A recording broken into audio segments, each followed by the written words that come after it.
वक्रतुंड महाकाय सूर्यकोटि समप्रभ निर्विघ्नं कुरु मे देव सर्वकारेषु सर्वदा। गुरुर्ब्रह्मा गुरुविष्णु गुरुदेवो महेश्वरः गुरु साक्षात् परब्रह्म तस्मै श्री गुरवे नमः। नमस्ते नारसिंहाय नमस्ते मधुवैरिणे नमस्ते पद्मनेत्राय नमस्ते दुःखहारिणे। उग्रं वीरं महाविष्णुं ज्वलन्तं सर्वतोमुखं नरसिंहं भीषणं भद्रं मृत्योर्मृत्युं नमाम्यहम्।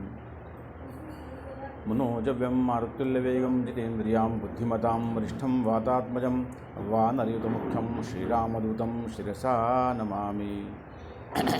राजा रामचंद्र भगवान की जय, महाबली हनुमान की जय। మనం ఈ రోజు నుంచి రామమందిరంలో చైత్రమాసం సందర్భంగా కయ్యానాం దేహానాం ఆత్మసంపద అని చెప్పిన చాలా గొప్పది. అంటే తినడం కంటే వినడం గొప్పదట. శాస్త్రం ఏం చెప్పిందంటే తినడం వల్ల ఈ రోజుతో అయిపోతుంది, వినడం వల్ల గుర్తుండిపోతే అనంతకాలాల వరకు గుర్తుంటుంది. అంటే తినడం కాదు వినడం గొప్ప అని చెప్పడం జరిగింది. కాబట్టి చాత్రమాసంలో కానీ లేదా మాఘమాసంలో కానీ వైశాఖ మాసంలో కానీ పురాణం వినమని చెప్పిందట. ఆ పురాణంలో ముఖ్యంగా మనం ఈ రోజు నుంచి రోజు అంటే బాలకాండ నుంచి ఉత్తరకాండ వరకు పూర్తిగా ఆ రామాయణాన్ని వినే ప్రయత్నం చేద్దాం. అయితే రామాయణాన్ని మీరు వింటూ ఉన్నప్పుడు ప్రతిసారి కూడా అదే రాముడు, అదే సీత, అదే రావణుడు, అదే లంక, అదే అయోధ్య కానీ వింటున్న ప్రతిసారి కూడా దాంట్లో ఉన్న విషయాలు కొత్తగా కనబడతాయట. ఎందుకంటే మీరు కొత్తగా వినే ప్రయత్నం చేస్తారు కాబట్టి. అదే భర్త, అదే భార్య రోజు రోజు ప్రేమను పంచుకుంటూ ఉంటారు కాబట్టి సంతాన ఉత్పత్తి ఎలా అవుతుందో, చెట్టుకు చెట్టు దగ్గరుండి ఎలా అయితే ఆనందాన్ని ఇస్తుందో, చెరువు గట్టు మీద ఉన్నటువంటి చిలుకలు రోజు ఎలా సంతోషంగా ఉంటాయో, ఆ చెరువులో ఉన్న చేపలు రోజు కొత్తగా ఎంత ఉత్సాహంగా ఉంటాయో, అలాగే రామచంద్రుని యొక్క కథ వింటూ ఉన్నప్పుడు మనలో కొత్త ఉల్లాసం వస్తుంది. కాబట్టి ఆ రామాయణము, ఆ రాముడు, రామచంద్రుల వారు, సీత యొక్క మాట సంభాషణ అన్నీ కూడా కొత్తగా అనిపిస్తాయట. మీరు వినే ప్రయత్నం చేయండి. పరమాత్ముడి కృప వల్ల మనకు విషయం అర్థమైతే ఎలా అంటే పరమాత్ముడి కృప ఎందుకన్నాను అంటే మనం కూర్చోవడం కోసం కాదు, మనం వినడం కోసం కాదు, మనం అవపోసన చేసుకోవడం కోసం వినాలట. లోపల రామాయణాన్ని అవపోసన చేసుకోవాలి. ఎలా ఉన్నారు వాళ్ళు, ఎలా ఉండేవాళ్ళు మనం, ఎలా ఉంటే బాగుంటుంది మనం అందరం అన్న విషయాన్ని తెలుసుకోవడం కోసమే రామాయణం. కాబట్టి ఈ రామాయణము ఒక్క మన కోసం కాదట. ఈ రాముడు త్రైలోక్యంలో అంటే 3 లోకాలకి అతి పావనుడు రాముడు. కాబట్టి ఆ యొక్క రాముడిని మనం స్మరిస్తే రామ అన్న ఒక్క పదం వల్ల, రామ అన్న పదం వల్ల మన మనసులో ఉన్నటువంటి కలవశం అంతా వెళ్ళిపోతుందట. ఇది మంత్రం కాదు, ఇది శ్లోకం కాదు, ఇది సంస్కృతం కాదు, ఏమీ కాదు. ఊరికనే రామ అన్న పదాన్ని అంటూ ఉంటే మెల్లగా మెల్లగా శరీరంలో ఉన్నటువంటి అన్ని అవయవాలు కూడా కదిలిపోతాయట. మనం ఎప్పుడు కూడా రామనామాన్ని పలుకుతూ ఉన్నప్పుడు మీరు గమనించండి, మీలో ఆలోచన శక్తి, బుద్ధి, జ్ఞానము అన్నీ కూడా కొత్తగా అనిపిస్తాయట. మనం ఎప్పుడు కూడా భజన చేస్తున్నప్పుడు, పూజ చేస్తున్నప్పుడు, పారాయణం చేస్తున్నప్పుడు అలా పలికేస్తాం. అలా పలకకుండగా ఇలా పలికితే ఎలా ఉంటుందన్న విషయంతో లోపల అవపోసం చేసుకొని వింటే ఆ రామనామం మనం అన్న తర్వాత మనం వింటే చెవులతో మనకప్పుడు అది ఆనందాన్ని ఇస్తుందట. కాబట్టి రామనామంలో పూర్తిగా విలీనం అయిపోండి. ఇలా అయిపోవడం వల్లే రాముడు అర్థమవుతాడు. అదే రాముడు అన్న విషయం కాకుండా ఈ రాముడిలో ఇంత విషయం ఉందా, ఇలా ఆలోచిస్తాడా రాముడు ఈ సందర్భంలో అన్న విషయం, తండ్రితో ఎలా ఉండాలి, కొడుకుతో ఎలా ఉండాలి, భార్యతో ఎలా ఉండాలి, బంధువులతో ఎలా ఉండాలి, రాజులతో ఎలా ఉండాలి, సామంతులతో ఎలా ఉండాలి, ఒక్కొక్కసారి రాముడు చేసే ప్రతి ప్రయత్నం కూడా అవునా ఇలా ఉండవచ్చా అన్న విషయం చూపిస్తాడు. అసలు మిత్రులతో అంటే కోన్వస్మిన్ సామర్థంలోకే గుణవాన్ కస్య వీర్యవాన్ ధర్మగ్నశ్య కృతగ్రశ్య సత్యవాక్యో దృఢవ్వత. గొప్పగా మాట్లాడే రాముడు కూడా ఒక్కొక్కసారి వాళ్ళతో మాట్లాడుతున్నప్పుడు ఇంత బాగా మాట్లాడతాడా, నేను చాలా చిన్నవాడిని కదా, రాముడి దగ్గరికి వెళ్ళవచ్చా, అసలు నాకు సామంతుని కదా, రాముడు రాజు కదా, అయోధ్యపతి కదా, ఆయన దగ్గరికి వెళ్ళవచ్చా అనుకుని అనుమానం వచ్చే వాళ్ళ దగ్గరకు కూడా రాముడే స్వతహాగా వెళ్ళి నా మిత్రుడవయ్యా అని చెప్తాడు. అది గుహుడు చేశాడు. ఈ విషయంలో మీకు మెల్లగా అన్ని కాండల్లో మీకు వస్తుంటుంది. అలాంటి రామాయణము ఒక్కసారి కాదు, ఎన్నిసార్లు చదివినా ఎన్నిసార్లు విన్నా ఈ రామాయణం చాలా తీయగా ఉంటుందట. అంటే తినే వస్తువు తీయగా ఉండడం, వినే విషయం తీయగా ఉంటుందా అంటే ఒక్కొక్కసారి నాయనా అంటే ఎంత మధురంగా అనిపిస్తుందో, ఏరా అంటే అంతే కోపం వస్తుంది. అంటే మీ చెవులో పడ్డ మాట ఎంత ప్రేమగా ఉంటే ఏరా నాయనా బాగున్నావా అన్న పదం మనకు తీయగా అనిపిస్తుంది, కనువింపుగా అంటారు. అదే ఎరా బాగున్నావా అంటే ఎప్పుడో పరిచయం ఉంది ఇలా మాట్లాడుతుంటే అనిపిస్తుంది. అలా రామనామం గొప్పగా అనిపిస్తూ ఉందట. అందుకనే వాల్మీకి గారు రామాయణం రాసేటప్పటికి రాముడు ఇంకా ఉన్నాడు. ఇదో గొప్ప విషయం. వాల్మీకి రామాయణం ప్రకారంగా చూస్తే ఇప్పటిదాకా 70-80 వేల సంవత్సరాలు అయిపోయింది. అయినా రాముడు ఇంకా మనలో ఉన్నాడు. దానికి కారణం మహాకవి వాల్మీకి మునిపుంగవ అన్నారు. అందుకనే వాల్మీకిని మనం పట్టుకుంటే అసలు మొదటి కవి ఆయన, ఆది కవి, ఆది కావ్యము. రామాయణం ఎప్పుడు కూడా ఇది రామచరిత్ర అనండి. గురు చరిత్ర ఎలా అంటామో, సచ్చరిత్ర ఎలా అంటామో, రామచరిత్ర. మనం చేస్తే పెద్దవాళ్ళు, గొప్పవాళ్ళు, గురువులు, మఠాధిపతులు, పీఠాధిపతులు చేస్తే మహాత్మ్యము అంటారు. మహాత్మ్యము కంటే, మహాత్మ్యం అంటే మీ యొక్క విషయాలు అర్థం. అదే చరిత్ర అయితే ఆయన ఇతిహాసంతో కూడుకున్న చరిత్ర. బాగా గుర్తుపెట్టుకోండి, స్వతహాగా రాముడు నడిచి చూపించిన విషయం ఇతిహాసము. అందుకనే రామాయణం ఇతిహాస మహాకావ్యము. కాబట్టి వాల్మీకి గారు రచించారని చెప్తారు. అదే వాల్మీకి గారు రచిస్తున్నప్పుడు రాముడు స్వతహాగా ఉన్నాడు కాబట్టి ఆయన అన్నాడు, ఇది పౌలస్త్యవధ అని చెప్పాట. రామ అయనము పౌలస్త్యవధ సీతాయ చరితం మమ అన్నారంటే సీత యొక్క విషయము, పౌలస్తుడు అంటే ఆ యొక్క రావణి వధ, తర్వాత రాముని యొక్క అయనము అంటే రాముడు ఎలా ఎలా నడిచాలో అలా నడుచుకుంటూ పోతే అదంతా కూడా ఆయనము అవుతుంది. మనకు అంటాం కదా, ఉత్తరాయణము దక్షిణాయనము అంటాం. అలాగే రాముడి యొక్క నడక కూడా ఆయనమే. అంటే ఆయన వేసిన ప్రతి ఒక్క అడుగు ధర్మం యొక్క అడిగే. ధర్మానికి ఒకవేళ కాళ్ళు చేతులు వేస్తే ఎలా ఉంటుందో అలా ఉంటాడట రాముడు. అందుకనే రామో విగ్రహం ధర్మ అన్నారు. అంత గొప్పగా చెప్పాడు ఆయన. కానీ చెప్తున్న విషయాన్ని మనకు అర్థం కావాలి అంటే ఆయన చూడండి, 18 పురాణాలు ఉన్నాయి కదా. 18 పురాణాలు మనం ఎప్పుడు కూడా అసలు పేర్లు కూడా చాలామంది తెలియవు. 18 పురాణాలు, 4 వేదాలు, 6 శాస్త్రాలు, ఇవన్నీ మనకు తెలిసి ఉండాలి. ఎందుకు? మనం ధర్మజ్ఞమైనటువంటి యొక్క దేశంలో ఉన్నాం కాబట్టి, భారతదేశంలో ఉన్నాం కాబట్టి, పవిత్రమైన భూమి మీద, ఇది కర్మభూమి, యుద్ధభూమి, యోగభూమి, ఇలాంటి భూమి మీద మనం ఉన్నాం కాబట్టి మనకి ఇవన్నీ తెలిసి ఉండాలి. కనీసం ఇప్పుడు మనం గురువుగారు పెట్టారు కాబట్టి మనం చెప్తున్నాం. చెప్తే వినేవాళ్ళు లేక సమస్య. బాగా గుర్తుపెట్టుకోండి, ఎప్పటి ఆలయమో, ఎప్పటి సేవ చేస్తున్నారో, ఎంత పుణ్యం వస్తుందో, ఎలా సాధ్యమవుతుందో, అంతా అసాధ్యం కాని పనులు సాధ్యం అవుతుందంటే రాముడి కృపే. కాబట్టి ఇలాంటి విషయాల్ని మనం ఎప్పుడైతే అవసరం చేసుకొని మనసులో పెట్టుకుంటావో, అయస్య దేహస్య మీనస్య కర్మస్య ఆత్మస్య అంటే మనస్ఫూర్తిగా మనం ఎలాగైతే మనస్ఫూర్తిగా వేసుకుంటామో అలా రాముడు కృప చూపిస్తూనే ఉంటాడట. కాబట్టి వాల్మీకి చెప్తున్నప్పుడు ఏమన్నాడంటే ఇది పౌలస్త్యవధ, రాముడు చనిపోయాడు అని చెప్తున్నాడు. ఇది సీతాయశ్చరితం అంటే సీత యొక్క చరిత్ర కూడా దీంట్లో ఉంది. రాముడి యొక్క నడక కూడా ఉంది. రాముడే ధర్మము, రాముడే వేదము, రాముడే శాస్త్రము, రాముడే వీరత్వము, రాముడే దయ, రాముడే కరుణ, రాముడే జాలి, రాముడే శౌర్యం, రాముడే వీర్యం, రాముడే అన్ని రాముడే. ఒక్క రాముడి దగ్గర ఇది లేదు అన్న విషయం లేదు. 16 గుణాలు ఎలా ఉండాలో అన్ని గుణాలు రాముడి దగ్గర ఉన్నాయని స్పష్టంగా వాల్మీకి చెప్తున్నారు. బాగా వినండి, చెప్తున్నారు అంటే ఆయన విని చూసి అవపోసన చేసుకొని చెప్తున్నారు. కాబట్టి దాన్ని మనం కథలో విని కళ్ళు మూసుకొని వాల్మీకి ఇలా ఉంటాడు, రాముడు ఇలా ఉంటాడు, అదంతా అయోధ్యనికి ఇలా ఉంటుంది అని అనుకుంటూ అవపోసన చేస్తే రాముడు ప్రత్యక్ష దర్శనం ఇస్తాడు. మీరు నమ్మాలి. రాముడు ప్రత్యక్ష దర్శనం ఇవ్వాలి, ఇస్తాడనే విశ్వాసంతో వింటే రాముడే వస్తాడు, లేకపోతే రాడు.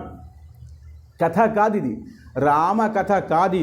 రాముడి యొక్క గుణాన్ని వర్ణించుటకు చేస్తున్న గాథ అంటే కరుణగాథ, రసగాథ, కారుణ్యగాథ. అలా అమ్మ అని పిలిస్తే అమ్మ రాదు, అమ్మా రామ్మ అని పిలిస్తే ఖచ్చితంగా అమ్మ వస్తుంది. అవునా? అలా ఆకలిని చూపించాలి, బాధను చూపించాలి, ప్రేమను చూపించాలి, మీ యొక్క అవసరాన్ని చూపించాలి. అది రామకథలో వాల్మీకి చాలా స్పష్టంగా చూపించారు. అయితే వాల్మీకి రాసిన రామాయణంలో అన్నీ కూడా 24,000 శ్లోకాలు ఉన్నాయట. బాగా గుర్తుపెట్టుకోండి. మనం ఒక్కొక్క శ్లోకానికి అర్థం చెప్పుకుంటే ఒక్కొక్క రోజు సరిపోతుంది.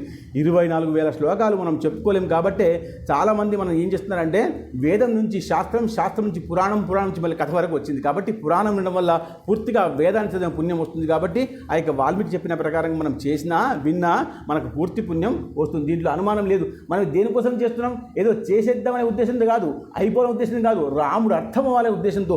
రాముడు ఎప్పుడు అర్థమవుతాడో, ఎందుకు అర్థమవుతాడో, ఎవరికి అర్థమవుతాడో ఎవరికి తెలియదు, ఎలా అర్థమవుతాడో తెలియదు. కథ వింటే అవుతాడా, పూజ చేస్తే అవుతాడా, అర్థంతో అవుతాడా, అసలు దేనివల్ల అవుతాడో తెలియదు. కానీ కథ వల్ల ఖచ్చితంగా అవుతాడని వాల్మీకి చెప్పినాడు. ఎందుకు చెప్పినాడు అంటే, మీరు ఏ వ్రతం చేసినా, ఆడవాళ్ళు చాలామంది వ్రతాలు చేస్తారు కదా, సత్యదత్త వ్రతం చేస్తారు, సావిత్రి చేస్తారు, వట సావిత్రి, సంతోషమాత చేస్తారు. ఎన్ని వ్రతాలు చేసినా దాంట్లో ఆఖరికి ఉండేది కథే. కాబట్టి ఆ కథే రామ కథ. కాబట్టి మనం దీన్ని ఏమనాలి? గాథ. గాథ అంటే ఏమన్నా వల్ల ఇది రహస్యంగా ఉన్నటువంటి చరిత్ర. కాబట్టి చరిత్రను గుర్తుపెట్టుకుంటే ఖచ్చితంగా మనకు లాభం జరిగే అవకాశము ఉంది. కాబట్టి ఈ యొక్క వాల్మీకి రచిస్తూ ఉన్నప్పుడు, రచించాలనుకున్నప్పుడు ఎవరెవరనుకుంటున్నారట, ఎలాగైతే ఈ యొక్క రాముణ్ణి మనం ప్రేమిస్తున్నామో ఆ ప్రేమ మన అందరికి కూడా రావాలట. రాముడు ఒక్కొక్కరిని ప్రేమించేవాడు, రాముడు ఒక్కొక్కరిని పట్టుకునేవాడు, రాముడు ఒక్కొక్కరిని అర్థం చేసుకునేవాడు. బాగా చూడండి, అందుకనే రాముణ్ణి అందరూ ప్రేమిస్తారు, రాముడు అందరూ ప్రేమిస్తాడు, రాముణ్ణి కూడా అందరూ ప్రేమిస్తారు. అది గొప్ప విషయం. అక్కడ భరతుడు ఉన్నాడు, శత్రుఘ్నుడు ఉన్నాడు, అందరూ ఉన్నారు, కానీ రాముణ్ణి విశేషంగా ప్రేమిస్తాడు. రాముడు అందరినీ ప్రేమిస్తాడు కాబట్టి ఇది గొప్ప విశేషం. కాబట్టి ఈ రాముణ్ణి అర్థం చేసుకోవడం కోసం ప్రజలు కూడా అందరూ అర్థం అలాగే వాల్మీకి ఋషి కూడా ఈ యొక్క విషయాన్ని అర్థం చేసుకుందామని అనుకొని యథా రామయతే మహాపుణ్య అంటే ఆ రాముణ్ణి తల మీద పెట్టుకుంటాడు. మళ్ళీ ఇప్పుడు ఆ పోతిని పుస్తకాన్ని తీసుకొని వచ్చాం అంటే రాముణ్ణి స్వాగతం పలుకుతే ఎలా వస్తాడు అంటే అలా నడుచుకుంటూ వస్తాడు రాముడు. అలా నడుచుకుంటూ రావాలి. రాముడే వచ్చాడు అనుకుంటున్నాం మనం. ఆ పుస్తకంలో ఏముందా? రాముడే వచ్చాడు. కాబట్టి ఆ రాముణ్ణి మనం పట్టుకునేటువంటి విషయం అంత గొప్పగా ఉంటుంది. అలా మనం ఉత్సాహంగా దాన్ని పట్టుకునే ప్రయత్నం చేయాలి.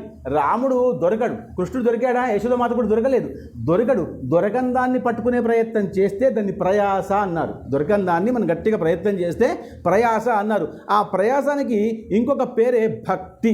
భక్తి ఎన్ని రకాలు? మొత్తం 9 రకాల భక్తి. మొట్టమొదటి భక్తి ఏమిటి? శ్రవణం, వందనం, కీర్తనం, దాస్యం, సఖ్యం, తర్వాత స్మరణం, అర్చనం, పాదసేవనం, తర్వాత ఆత్మనివేదన. అవునా? ఇన్ని రకాల భక్తులు ఉన్నాయే. మనకి ఇన్ని రకాల భక్తులు చేయడం రాదు కదా. మనకొచ్చా? అసలు పేర్లే మనం కొత్తగా వింటున్నట్టు ప్రతిసారి. కాబట్టి ఇన్ని రకాల భక్తి రాదు. కాబట్టి ఒకటే భక్తి ఏమిటట? మనస్ఫూర్తిగా ఆత్మనివేదన చేయడం. రామా, నువ్వు తప్ప ఇంకో విషయం లేదయ్యా అని ఎప్పుడైతే మనం అనుకుంటావో ఆత్మసమర్పణ, అప్పుడు రాముడు అన్ని విషయాలు ఇచ్చేస్తాడు. నాకేం తెలియదండి అన్నప్పుడు అన్నీ ఇచ్చేస్తాడు. నాకు తెలుసు అన్నప్పుడు చేయమంటాడు. నాకు వేదం వచ్చు చెప్పమంటాడు, నాకు నృత్యం వచ్చు చేయమంటాడు, నాకు శబ్దం వచ్చు మంత్రం చెప్పమంటాడు, నాకు పూజ వచ్చు చేయమంటాడు. కానీ నాకు ఏమీ లేదు రామా, ఏమీ రాదు రామా, నువ్వు తప్ప ఇంకో విషయం లేదు రామా, నాకు రామా రామ అన్న పదం రాదు రామా, అసలు ఇంకా రామ కూడా నాకు అనడం రాదు రామా అని అంటే రాముడు ప్రేమగా దగ్గర తీసుకుంటాడట. కాబట్టి ఆత్మనివేదన చాలా గొప్పది. రాముడికి ఆత్మనివేదన అవసరం. కాబట్టి మనం అందరం కూడా ఏం చేయాలి? రాముడికి ఆఖరి భక్తి ఆత్మనివేదన ఇచ్చాలి. హనుమంతుడికి అన్నీ వచ్చు, 9 శాస్త్రాలు నేర్చుకున్నటువంటి వాడు హనుమంతుడు. అసలు సూర్యభగవానుడు అన్ని విషయాలను చెప్పాడు, కానీ ఆయన ఎక్కడ కూడా యజ్ఞము, దానము, హోమము, కర్మము, మంత్రము, జపము, చపము చేసినట్టు ఎక్కడ లేదు. ఏమన్నాడు? రామనామ జపము తప్ప ఇంకో విషయం లేదు కదా. హనుమంతుడు ఎవరైతే రామ హృదయాన్ని గెలుచుకున్నాడో ఆయన ఏం చేశాడు? ఒక్క రామనామం చెప్పాడు. ఆయనకు అన్నీ వచ్చు. మరి ఆయనకు రాదు అన్న విషయం లేదు. కాబట్టి ఒక విషయం రాకుండా ఉంటే దీన్ని కుండలి అంటారు. ఇది రాకుండా ఉంటే వివాహం చేసుకోవాలంటే అప్పుడు సువత్సరం వివాహం కూడా చేసుకున్నాడు. ఆంజనేయ స్వామికి భార్య కూడా ఉంది. ఒక శాస్త్రం నేర్చుకోవడం కోసం, అంటే విద్య మీద ఇంత గౌరవం ఉండాలి, ఒక శాస్త్రాన్ని నేర్పించడం కోసం ఆయన వివాహం కూడా చేసుకు. బ్రహ్మచారి, సదా బ్రహ్మచారి, మనాతో విచారి, మనోనితయా భేటల రావణారి అని గొప్పగా చెప్తారు. రావణుణ్ణి వెళ్ళి కలవాలి మొదటిసారిగా అంటే బ్రహ్మచారి అయి ఉండాలి. కాబట్టి బ్రహ్మచారిగా ఉన్నాడు కాబట్టి సాధ్యమైంది. లేకపోతే సాధ్యమా? రావణ దగ్గరికి వెళ్ళడం సాధ్యం కాదు, సముద్రం దాటడం సాధ్యం కాదు. కానీ బ్రహ్మచారి కాబట్టి సాధ్యమైంది. అది రామనామ జపంలో, బ్రహ్మచర్యంలో ఉన్నటువంటి గొప్పతనం. కాబట్టి ఈ విషయాలన్నీ కూడా మనకు చాలా కనువిప్పుగా, మనకు చాలా ఆదర్శంగా అనిపించేటట్టుగా వాల్మీకి రాసిపెట్టాడు. ఇదైతే ఈ రామాయణము ఎన్ని రకాలు ఉన్నాయట? ఎన్నో రకాలు. మొత్తం 94 రకాల రామాయణం ఉన్నాయట. ఎన్ని రకాలు? 94. దాంట్లో మళ్ళీ కంబరామాయణము, మొల్ల రామాయణము, విశ్వనాథ రామాయణము, ఆనంద రామాయణము, ఆధ్యాత్మ రామాయణము, గోదా రామాయణము, గోపీ రామాయణము, ఇలా రామాయణం ఇంకా ఎన్నో ఉన్నాయి. ఏ ఏ భాషలో వాళ్ళు వాళ్ళ ప్రకారంగా రాసుకుంటూ వచ్చారో వాళ్ళు వాళ్ళ ప్రకారంగా రాసుకుంటూ వచ్చారు. అయితే అన్నిట్లో కూడా రాముడే, సీతే ఉన్నారు. కొన్ని అయితే పుస్తకాల్లో అసలు రాముడు, లక్ష్మణుడు, సీత వీళ్ళందరూ కూడా, సీత కూడా రాముడికి చెల్లెలని రాశారు కొన్ని రామాయణాల్లో. వీళ్ళు బెంగాలీ రామాయణంలో ఉందట ఈ విషయం. అయితే మనకు అది పట్టింపు లేదు. ఎందుకు పట్టింపు లేదు అంటే మన దేశం కర్మభూమి కాబట్టి ఇక్కడ ఏం జరిగిందో ఆచరణలో దాన్ని మాత్రమే పట్టుకోవాలి. అట్లా 94 రామాయణంలో ఒక్కొక్కళ్ళు ఒక్కో రకం రాశారు. తులసీదాస్ గారు రామాయణం కూడా చాలా గొప్పగా ఉంది. కానీ ఆయన చెప్పిన మాటల్లో, ఈయన చెప్పిన మాటల్లో వాళ్ళకు వచ్చిన దర్శనాలు గొప్పగా ఉన్నాయి. దర్శనము అంటే కనబడము, స్వప్నంలో వచ్చి కనబడడం, దీన్ని దర్శనము అన్నారు.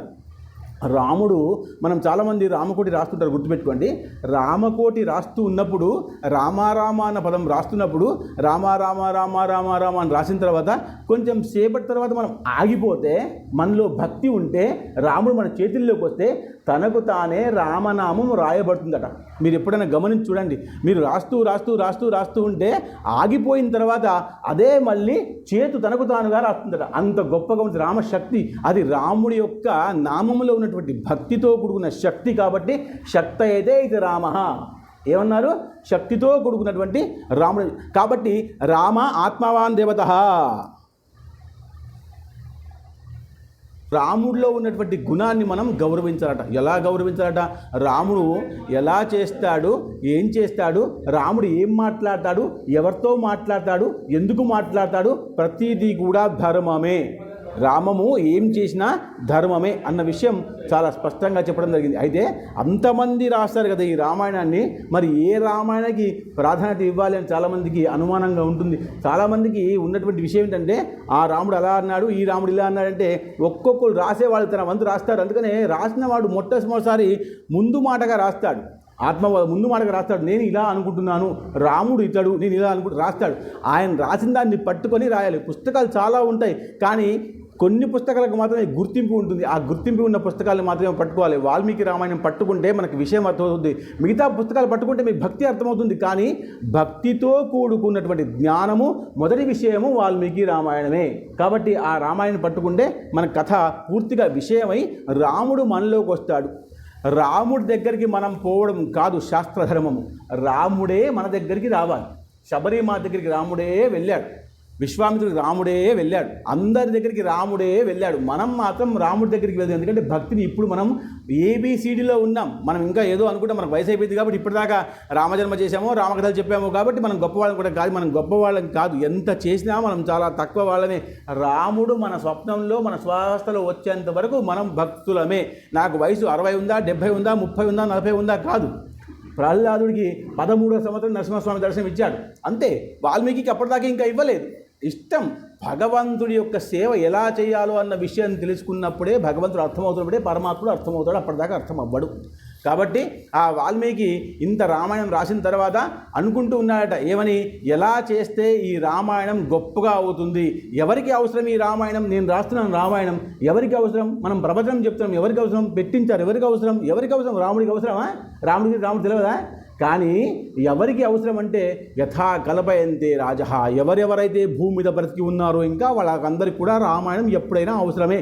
పర్వతాలు ఉన్నంత వరకు, నదులు ఉన్నంత వరకు రామాయణం ఉండాలి. రామాయణం వల్లే, రాముడి వల్లే మనం అందరం జీవించి ఉన్నాం. ఇది పరమ సత్యము. పట్టుకోం మనం. చిన్నపిల్లవాడు బాగా ఉన్నాడు, ఆరోగ్యంగా ఉన్నాడు, తిన్నాడు అంటే దానికి కారణం తల్లి. దీనికి ఏం అనుమానం లేదు. పిల్లవాడికి ఇప్పుడు అర్థం కాదు. మనకు అర్థమవుతుందా రాముడు మనం చూసుకుంటాడని? ఎప్పుడైతే రాముడి మీద గౌరవం పెరుగుతుందో అప్పుడు అర్థమవుతుంది, రాముడే నన్ను కాపాడాడు, రాముడే నన్ను చూసుకుంటున్నాడు, రాముడే నా దేవుడు అని అప్పుడు అర్థమవుతుంది. అప్పటిదాకా అర్థం అవ్వదు. కాబట్టి రాముడిని అర్థం చేసుకుంటే సమయం పడుతుంది. అందుకనే పిల్లవాళ్ళు, పెద్దవాళ్ళు, వయసులో ఉన్నవాళ్ళు, ఋషులు, మునులు అందరూ కూడా రామాయణాన్ని వింటున్నారు, రామాయణం దగ్గర చేసుకుంటున్నారు. దీంట్లో చాలామందికి ఒక విషయం ఉంది. ఇంగ్లీష్లో రామాయణం రాస్తున్నప్పుడట ఆయనకి రాముడు స్వప్నంలోకి అనమాట. ఆయన పేరు అల్బెస్టైన్.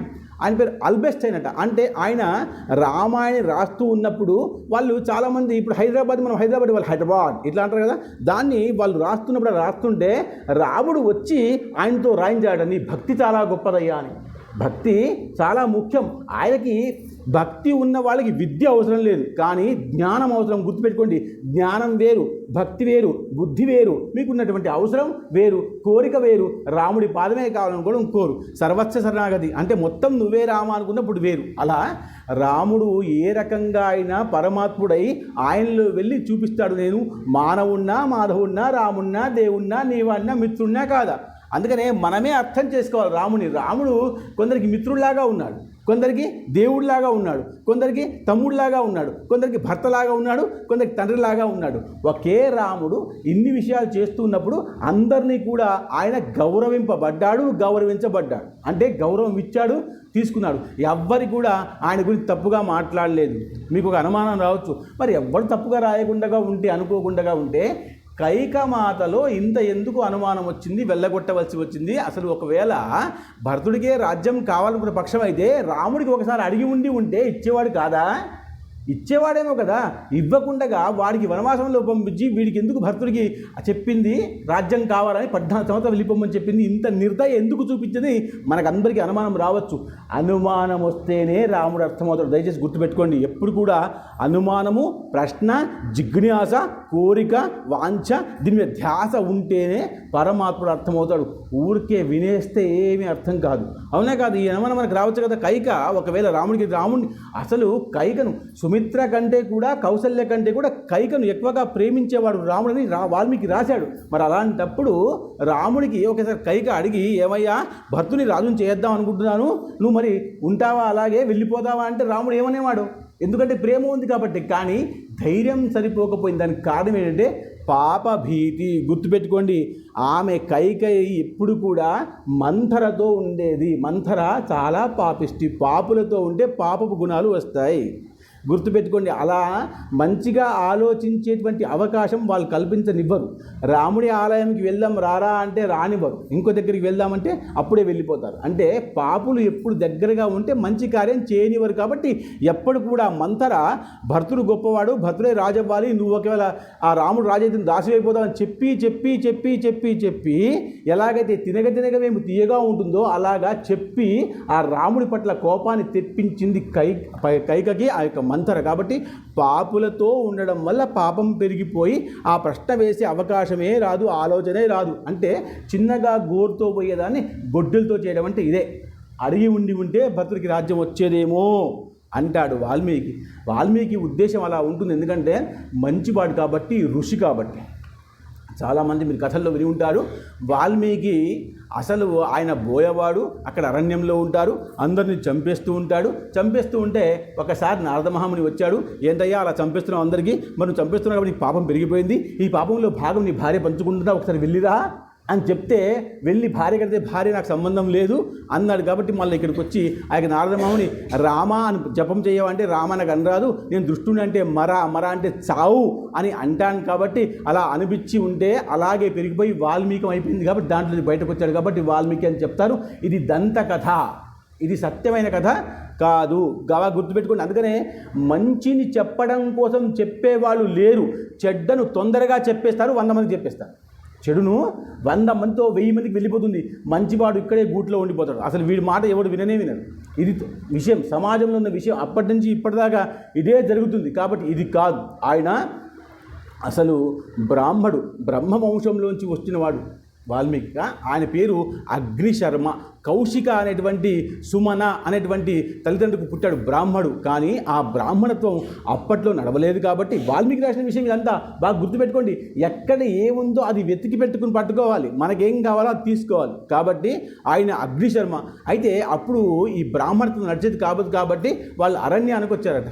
వచ్చేస్తే అరణ్యంలో ఇంకా చేయడానికి పని ఏమి లేదు. కాబట్టి నిజంగానే అగ్నిశర్మ వేదము, మంత్రము అన్నీ కూడా కొంచెం వచ్చినవన్నీ కూడా మర్చిపోయి ఏ సంగత్యంలో ఉన్నాడు? కొట్టడము, తిట్టడము, భయపెట్టడము, ఇట్లాంటి కర్మలు నేర్చుకున్నాడు. చెడు కర్మలు తొందరగా వస్తాయి, మంచి కర్మలు వస్తాయా? అసలు సిగరెట్ పట్టమని ఎవరు చెప్పరు. కానీ సిగరెట్ ప్యాకెట్లు ఇన్ని అమ్ముడుపోతాయి కదా. పోతాయా? ఎందుకు తాగుతారో, ఎవరు తాగుతారో ఎవరు చెప్పిన పురాణంలో ఉందా, పుస్తకంలో ఉందా? సార్లు చెప్తారా, గురువులు చెప్తారా? లేదు. కానీ తాగుతారు. అది కాబట్టి చెడు తనకు తానే వస్తుంది, మంచి చెప్పినా రాదు. కాబట్టి ఆయన అక్కడ ఏం చేయాలట? అందరినీ కూడా కొట్టడం తిట్టడం అలవాటు చేసుకొని ఆయన శరీరాన్ని, బుద్ధిని, జ్ఞానాన్ని మర్కటంగా తయారు చేశాడు. మనం ఇక్కడ ఉండకుండగా ఒకవేళ ఎక్కడో చాలా తక్కువగా పనిచేసే వాళ్ళు, లేబర్ వాళ్ళు, అలాంటి వాళ్ళ దగ్గరికి వెళ్ళి ఉంటే కొంతకాలంతో మనం కూడా అలాగే అయిపోతాం. కాబట్టి సంగదోషణ అన్నారు. ఎక్కడైతే మంచి వాళ్ళతో సంగత్యం చేస్తామో అక్కడ మనకు మంచి గుణము, బుద్ధి, ధర్మం వస్తుంది, శాస్త్రం చెప్పింది. కాబట్టి ఈయన ఇక్కడ ఉన్నాడు, అందరితో వాళ్ళతో పాటు బోయే వాళ్ళతో ఈయన కూడా వేటాడడం అలవాటు చేసుకున్నాడు. కానీ వాళ్ళు ఎంత తప్పుడు పని చేసిన పక్షంలో కూడా వాళ్ళల్లో ఒక బ్రాహ్మణత్వం ఉంటుంది, ఒక తేజస్సు ఉంటుంది, ఒక గుణం ఉంటుంది.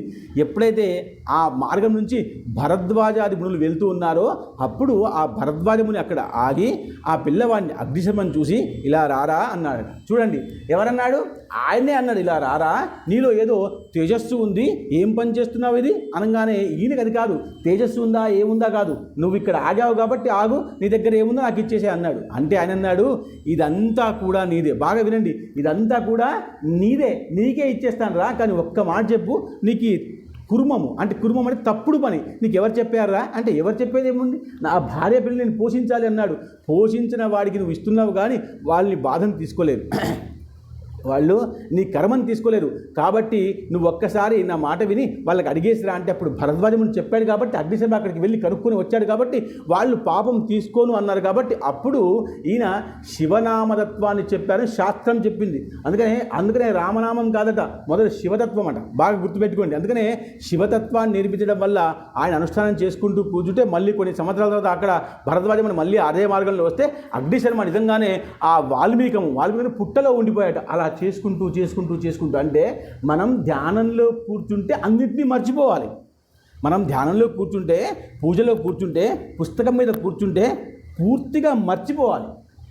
మనం ఒక్క భోజనం మీద కూర్చుంటే అన్నింటినీ మర్చిపోతాం తప్ప ధ్యానం లేదు, పుస్తకం లేదు, ఏమి అభ్యాసం లేదు. మన దగ్గర ఉందా అభ్యాసం? ఏమి లేదు. ఏదైతే శ్రద్ధగా చేస్తామో భోజనం మాత్రమే శ్రద్ధగా చేస్తాం. మనం మిగతా శ్రద్ధగా చేయట్లేదు కాబట్టి మనకి ఏ జ్ఞానము రావట్లే, మనకి ఏ కర్మము రావట్లే. కాబట్టి ఆయనకి మళ్ళీ ఆ యొక్క భరద్వాజ మహాముని ఆశీర్వాదం ఇచ్చి, ఇంకా నువ్వు నీ ప్రాంతానికి వెళ్ళిపో అని చెప్తే అప్పుడు ఆయన తమసా నదీ తీరానికి వెళ్ళిపోయాడు. బాగా గుర్తుపెట్టుకొని, ఈయన బ్రాహ్మడే, బోయవాడు కాదు. అక్కడికి వెళ్ళాడు. అక్కడికి వెళ్ళి ఆయన ఏదైతే నిష్ఠగా మౌనంగా నేర్చుకున్నాడు, మీరు గుర్తుపెట్టుకోండి, నిష్ఠగా మౌనంగా ఏకాగ్రతగా తప్పు చేసిన బాధను తెలుసుకుంటూ, అసలు తప్పు చేయకూడదు మళ్ళీ అనుకుంటూ ఎవరైతే మెల్లగా ధ్యానంలోకి వెళ్ళిపోతారో అలాంటి వాళ్ళకి సిద్ధి వస్తుంది. మీరు గుర్తుపెట్టుకోండి, మీకు సమస్య ఉందా, రాముడి దగ్గర కూర్చొని పాదంని చూసుకుంటూ, అయ్యా తప్పు జరిగిందా, తప్పు చేశానా, మళ్ళీ ఇలా చేయను అనుకుంటూ ఉండండి.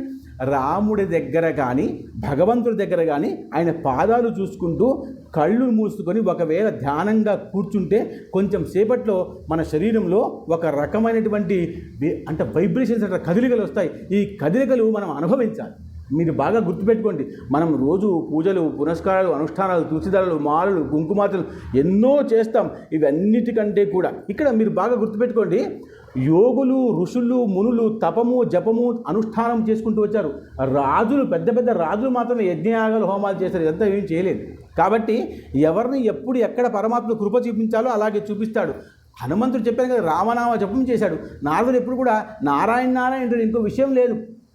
ప్రహ్లాదు ఎప్పుడు కూడా నారాయణ అంటూ ఉంటాడు, ఇంకేం లేదు. కౌశల్య ఇప్పుడు సీత, సావిత్రి, అహిల్య, మండోదరి వీళ్ళందరూ కూడా పతిదేవాయ మహా ఇంతే అంటారు, ఇంకేం లేదు. ఎవరు కూడా మనం పతివ్రతలు చెప్తున్నటువంటి వాళ్ళు గొప్పవాళ్ళు, సీత, సావిత్రి, తార, అహిల్య, మండోదరి వీళ్ళందరూ భర్తనే దేవుడు అన్నారు అంతే, ఇంకొక విషయం లేదు. కానీ వాళ్ళు పతివ్రతలు అయిపోయారు కదా. కాబట్టి మనం ఏదో చేద్దాం అనుకుంటాం, ఏదో చేయకూడదు, సాధారణంగా ఉండాలి. మీరు కళ్ళు మూసుకొని కూర్చున్నప్పుడు ఈయన ఇంతకాలం భరద్వాజముని చెప్పిందంతా కూడా జ్ఞాపకం చేసుకుంటూ ఆయన తమసా నది తీరంలో కూర్చొని ఉన్నాడ. చూడండి, మనం ఎంత ప్రశాంతంగా ఉంటామో ఆ వాతావరణం అంతా కూడా అంత ప్రశాంతంగా అయిపోతుందట. మీరు బాగా గుర్తుపెట్టుకోండి, ఇప్పుడు మనకేం పని పాట లేదు, ఇంకా సాయంత్రం కూడా ఏం లేదు. రాముడి దగ్గర కూర్చుండి కళ్ళు మూసుకొని రామ రామ రామ రామ రామ అంటూ ఉంటే మనం రాముడిలో లీనమై మనకి ఏ శబ్దం కూడా వినపడకుండా రాముడు మాత్రమే కనబడి రాముడు మాత్రమే వినపడతాడు. కొన్నిసార్లు ఈ విషయాలు చేసి చూడాలి. ఇది అనుభవంతో వచ్చే విషయం. చెరుకు తీయగా ఉంటుంది చెప్తే సరిపోతుందా? మీరు తిని చూడాలి. చక్కెర చాలా తీయగా ఉంటుంది, మీరు తిని చూడాలి. నేను చెప్పడం వరకే నా పని. కాబట్టి ఒకసారి చేసి చూడండి, రాముడు ఖచ్చితంగా ఆశీర్వదిస్తాడు. ఇంతకాలం జరగలేదే, ఇప్పుడు జరుగుతుందా అంటే ఎంతకాలం మనం ప్రయత్నం చేయలేదు కదా. ఇంతకాలం మనం ప్రయత్నం చేసి ఉంటే ఖచ్చితంగా లాభం జరిగేదేమో. మనకు ప్రయత్నం చేయడంలో లోపం ఉంది కాబట్టి సమస్య. కాబట్టి అలా కూర్చుని ఉంటే కొంచెం సేపటి తర్వాత అక్కడ నారద మహాముని వచ్చాడు. బాగా గుర్తుపెట్టుకోండి, నారద మహాముని అసలు ఎవరెవరైతే, మీరు బాగా గుర్తుపెట్టుకోండి, ఎవరెవరైతే మంచివాళ్ళో వాళ్ళ దగ్గరికి మంచివాళ్ళు వెళ్తూ ఉంటారు.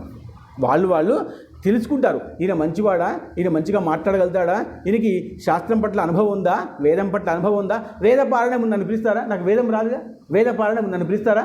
ఇప్పుడు కనుక్కుంటారా, వేదపారాయణం చేసేవాళ్ళు ఎవరున్నారు, చండీపారాయణం చేసేవాళ్ళు ఎవరున్నారు, పురాణం చెప్పేవాళ్ళు ఎవరున్నారు, నలుగురిలో ఒకళ్ళు తీసుకుంటారు. అవునా కదా. అలా ఎవరైతే చాలా గొప్పగా భక్తిని మితిమీరిపోతున్నారో, ధ్యానంలో ఉన్నారో, అలాంటి వాళ్ళు గొప్ప పని చేస్తే ఇంకా దేశానికి, ధర్మానికి గొప్ప విషయం అవుతుంది. కాబట్టి నారదమాముని ఆయన్ని వెతుక్కుంటూ వెళ్ళి ఆయన అనుష్ఠానం చేస్తుంటే అక్కడ కూర్చొని ఆయన ధ్యానంలో ఉన్నాడు. మీరు బాగా గుర్తుపెట్టుకోండి, మన ధ్యానంలో ఉన్నప్పుడు మన చిత్తం అటుపక్క ఉండకూడదు. ఎవరు వస్తున్నారు, ఏం చేస్తున్నారు, ఏవైనా చేయని, ఇంకా కొంచెం సేపు మనం సమయం కేటాయిద్దాం అనుకున్నప్పుడు కేటాయించాలి. అంతే.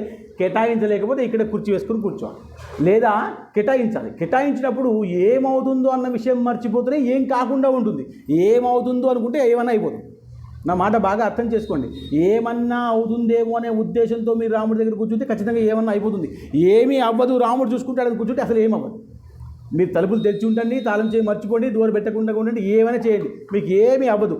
ఏమైనా అవుతుంది భయం ఉండాలి. అలా ఆయన కూర్చొని ఉంటే అంత జ్ఞాపకం చేసుకుంటుంటే నారదుడు వెళ్ళి అలా నిలబడితే ఆయన జపం అనుష్ఠానం చేసుకుంటూ ఉన్నాడు. కాబట్టి ఆ యొక్క వాల్మీకి ఏదో తేజస్సు వచ్చి నా ముందు నిలబడింది అనిపించాడు. మాకు రాత్రిపూట కనబడతాయి చూడండి. రాత్రిపూట ఏదో వెలుతురిపోయినట్టుగా, ఏదో శబ్దం వచ్చినట్టుగా, ఏదో గజ్జల శబ్దం వచ్చినట్టుగా ఇలాంటి అనిపిస్తుంది. అలా ఒక తేజం వచ్చి నా ముందు నిలబడింది అని అనుకున్నాడు.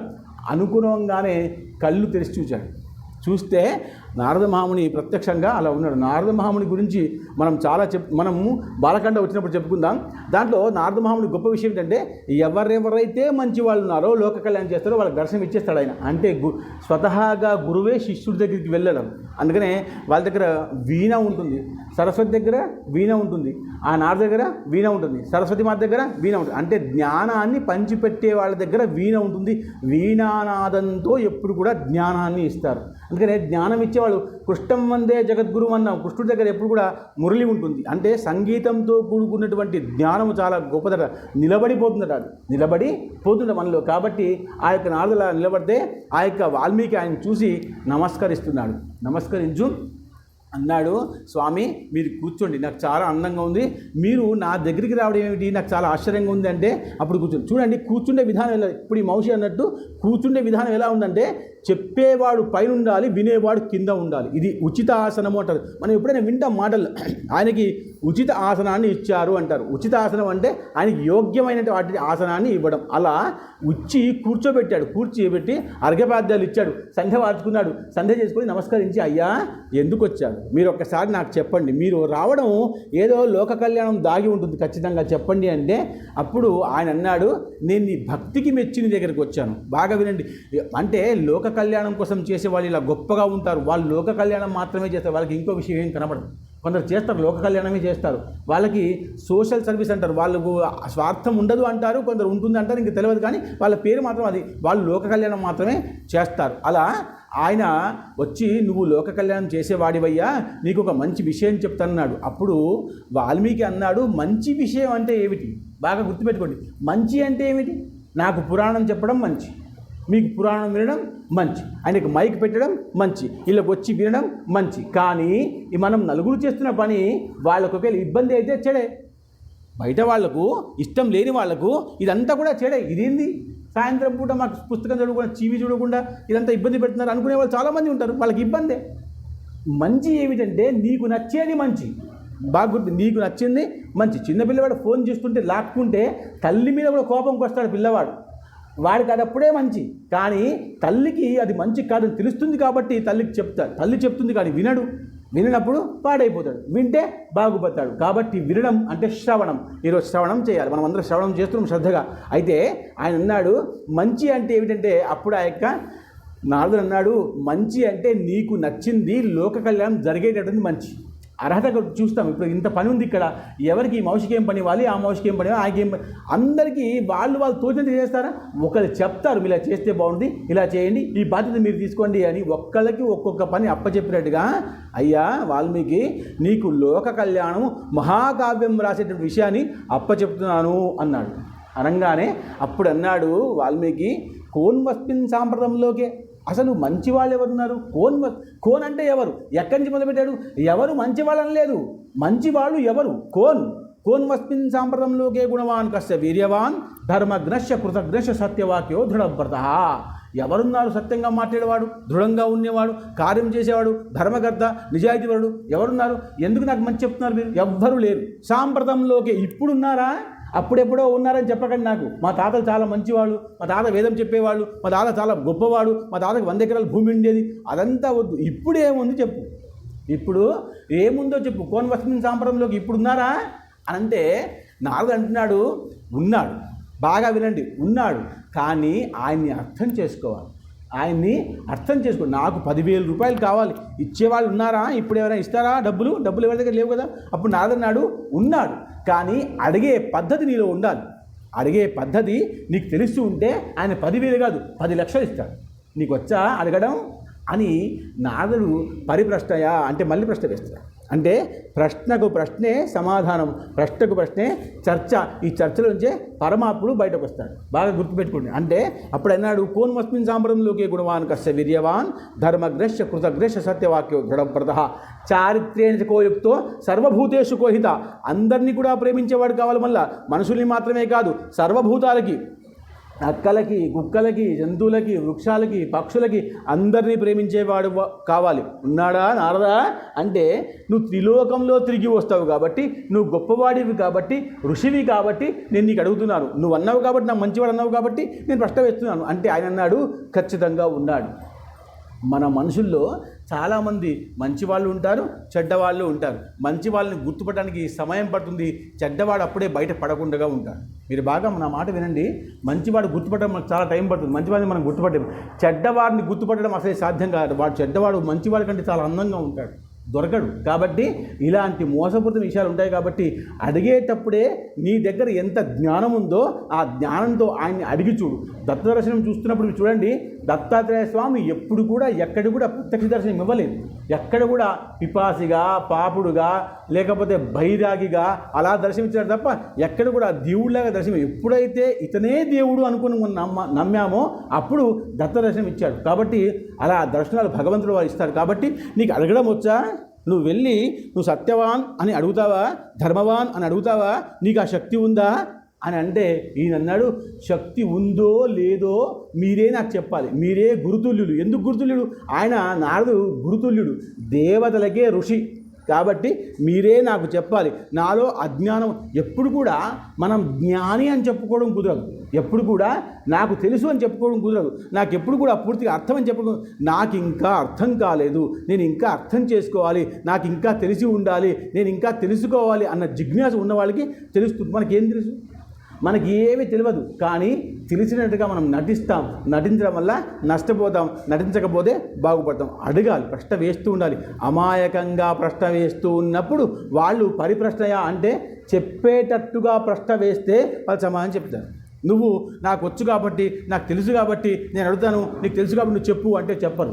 నీలో ఆ యొక్క జిజ్ఞాస కనబడాలి. ఆయనకి ఈయనకు చెప్తే ఏమైనా బాగుపడతాడు అన్న తాపత్రయం కనబడితే చెప్తాడు. ఉన్నాడయ్యా ఇక్ష్వాకు వంశ ప్రభవో రామో నామ జనశ్రుత వీర్యవాన్ దేహవాన్ ఆత్మవాన్ కర్మవాన్ మృత. ఉన్నాడు. ఎవరున్నారు? ఇక్ష్వాకు వంశంలో రామచంద్రుడు అనేవాడు ఇప్పుడు కూడా ఉన్నాడయ్యా. అతడు ధర్మజ్ఞుడే, నువ్వు కావాలంటే తెలుసుకో అన్నాడు. ఈయనన్నాడు నాకు అతడు రాముడు అని చెప్తున్నావే, ఆ రాముడు నాకు అర్థం కావాలి కదా. నువ్వు చెప్పేసి వెళ్ళిపోతే నాకు అర్థమవుతుందా? నువ్వు చెప్పేసి వెళ్ళిపోతే నాకు అర్థమవుతుందా? నాకు అంత జ్ఞానం ఉండాలి కదా. నేను అక్కడికి వెళ్ళి అడగాలా వద్దా, చెప్తాడా లేదా, నాకు నచ్చుతాడా లేదా, నేను అన్ని విషయాలు నాకు తెలియవు కదా. కాబట్టి పరమాత్మ నువ్వు ఇంకా కొంచెం కృప చూపించు అంటే ఆయన అన్నాడు నువ్వు రామనామాన్ని జపిస్తూనే ఉండు. ఏం చేయాలి ఇప్పుడు? ఇప్పటిదాకా రామనామ జపం చేసినట్టుగా లేదు, కానీ ఇప్పటి నుంచి రామనామ జపాన్ని అనుష్ఠానం చేస్తుండు. రామనామము ఇది మంత్రము కాదు, శ్లోకము కాదు, స్తోత్రము కాదు, నామము మాత్రమే. దీనికి ఎక్కడ కూడా దీర్ఘాలు, రహస్యాలు, ఒత్తులు ఏవి లేవు. రామ రెండే అక్షరాలు. రా అంటే రమయతే ఇతి రామ.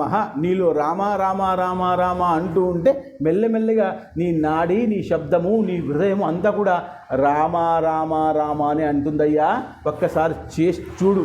అతడు వీర్యవాన్, ధృతివాన్, శృతివాన్ అన్నీ ఉన్నాడు. వశిహి ఖచ్చితంగా ఉన్నాడు. వెతుకుతున్నావా? వెతకట్లేదు, నేను చెప్పేశాను నీకు ఎక్కడున్నాడు. అయోధ్యలో ఉన్నాడు అని చెప్పాడు. అనగానే అసలు వాల్మీకి మహామునికి ఒక సంతోషం వచ్చిందట. అంటే అసలు నేను కోరుకున్నటువంటి వ్యక్తి ఉండడం ఏమిటి?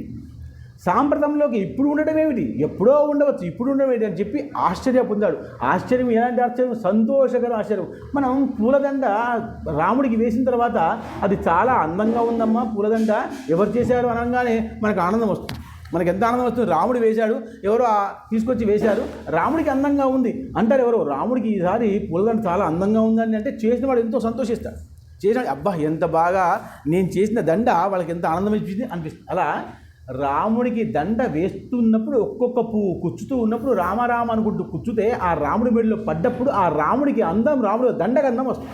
మీరు బాగా గుర్తుపెట్టుకోండి, అలా దండ అందం రావాలి అంటే ఆ తపన తాపత్రయం దాంట్లో నిండి ఉండాలి.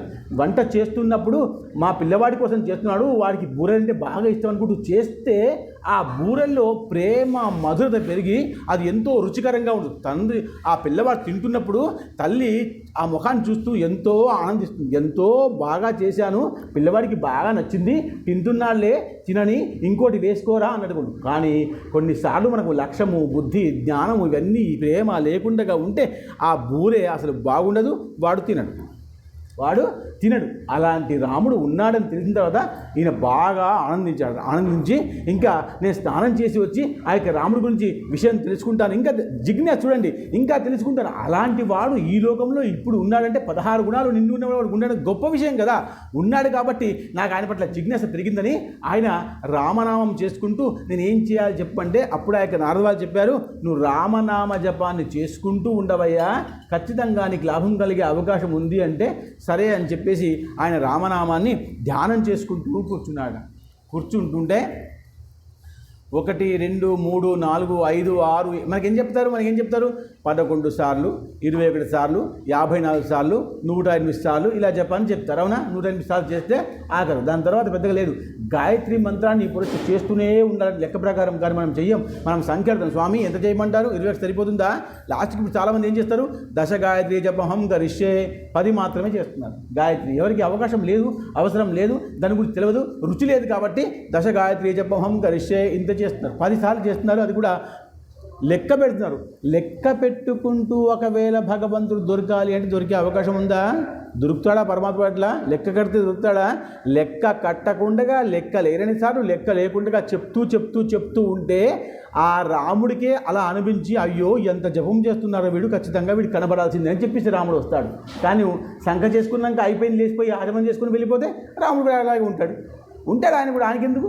ఆయనకు నీకు వరం ఇవ్వాలని ఏమీ లేదు కదా, నీకెందుకు ఇస్తాడు వరం? ఎవరైతే జిజ్ఞాసగా ఉన్నవాళ్ళో వాళ్ళకి ఇస్తాడు. కాబట్టి వాల్మీకి ఇంకా ఏమాత్రము మాట మాట్లాడకుండా అనుష్ఠానం చేసుకుంటూ కూర్చుంటే వీళ్ళకి సంధ్యకు ఒక సమయం ఉంటుంది. పొద్దున ఒక సంధ్య, మధ్యాహ్నం ఒక సంధ్య, సాయంత్రం ఒక సంధ్య ఉంటుంది. అయితే ఈ నారదాలు వచ్చి నమస్కరించి ఈ విషయం అంతా చెప్పి వెళ్ళిపోయేసరికి మధ్యాహ్నం అయిందట.